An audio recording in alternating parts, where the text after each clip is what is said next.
Assalamualaikum warahmatullahi wabarakatuh.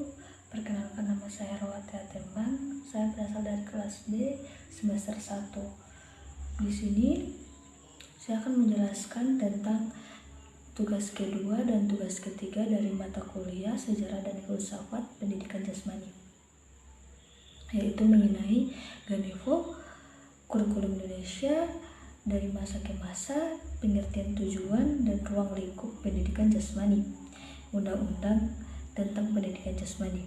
Nah, di sini saya akan membacakan Ganevo. Setelah saya membaca 3 artikel mengenai Ganevo ini, saya menyimpulkan Ganevo Games of the New Emerging Forces adalah ajang olahraga internasional yang digagas pada tahun 1963 sebagai alternatif dari Olimpiade yang dikuasai kekuasaan Barat. Ganevo bertujuan untuk memperkuat solidaritas antara negara-negara, berkembang dan menggalang dukungan politik serta ekonomi di tengah ketentangan Perang Dingin. Meskipun memiliki semangat yang tinggi, pelaksanaan tidak sepenuhnya sukses karena masalah organisasi dan politik yang rumit. Ganevo juga berfungsi sebagai platform untuk mengekspresikan ideologi dan mengembangkan kerjasama antara negara-negara non-blok. Namun, kurangnya dukungan dan pembiayaan yang konsisten menyebabkan Ganevo tidak bertahan lama, menjadikannya sebagai eksperimen yang menarik dalam sejarah olahraga internasional.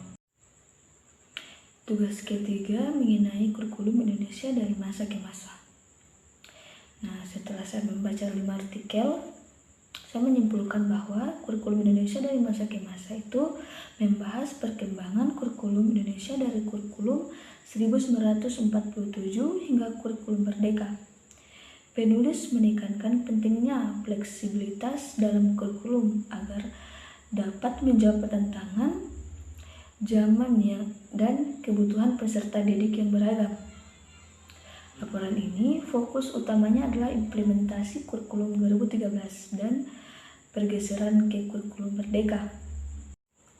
Artikel ini menyajikan kurikulum dari sudut teoritis, menyoroti pentingnya pendekatan konstruktivis dan membahas dampak globalisasi terhadap kurikulum dan pentingnya relevansi kurikulum dengan kebutuhan masyarakat serta dunia kerja. Penelitian ini menilai efektivitas kurikulum dalam meningkatkan prestasi siswa serta perlunya menyesuaikan kurikulum untuk memenuhi konteks lokal. Selanjutnya mengenai pengertian, tujuan, dan ruang lingkup pendidikan jasmani. Pendidikan jasmani didefinisikan sebagai proses pengembangan fisik, mental, dan sosial siswa melalui aktivitas fisik.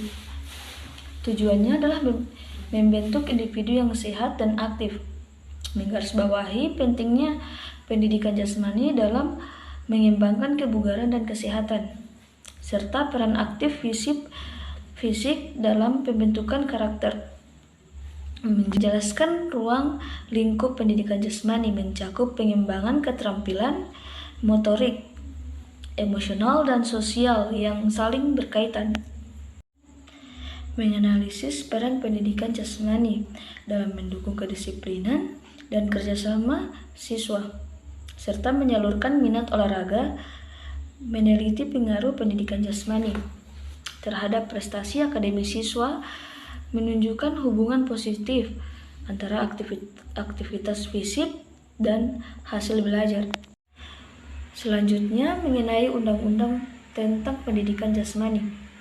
Dasar hukum pendidikan jasmani dalam Undang-Undang Sistem Pendidikan Nasional menekankan perlunya pendidikan jasmani sebagai bagian integral dari kurikulum dan membahas regulasi pemerintah yang mewajibkan setiap lembaga pendidikan untuk mengimplementasikan pendidikan jasmani dalam kurikulum mereka. Menyoroti perubahan undang-undang yang mendukung pengembangan pendidikan jasmani, termaksud pelatihan untuk guru. Mengkaji dampak regulasi pendidikan jasmani terhadap kualitas pendidikan dan kesehatan siswa, mengidentifikasi dampak implementasi undang-undang terhadap kebugaran siswa, menunjukkan peningkatan minat siswa terhadap aktivitas fisik. Undang-Undang Pendidikan Jasmani merinci beberapa undang-undang nomor 20 tahun 2003 tentang sistem Undang-Undang nomor 3 tahun 2005 tentang sistem keolahragaan nasional. Undang-undang ini menekankan pentingnya pendidikan jasmani dalam membangun generasi sehat dan berprestasi. Oke, selanjutnya saya akan membacakan sumber rujukan dari materi yang saya dapat, yaitu yang pertama, Jurnal Penelitian Net 2023 Sejarah Perkembangan Kurikulum di Indonesia diakses pada Sabtu 22 September tahun 2024 jam 9. Kedua, Detikcom 2023 Pengertian dan Tujuan Pendidikan Jasmani diakses pada Sabtu 22 September tahun 2024 jam 10. Yang ketiga, FIK ID 2023 Ruang Lingkup Pendidikan Jasmani diakses pada Sabtu 22 September 2024 jam 11. Yang ketiga, Online Jurnal Unja Al-ID 2023 Undang-Undang Pendidikan Jasmani diakses pada Sabtu 22 September 2024 jam 12. Dan yang keempat, ResearchGate Net 2023 Analisis Pendidikan Jasmani dalam Kurikulum diakses pada Sabtu 22 September tahun 2023 jam 1. Oke, baik, terima kasih. Sekian yang bisa saya sampaikan. Wassalamualaikum warahmatullahi wabarakatuh.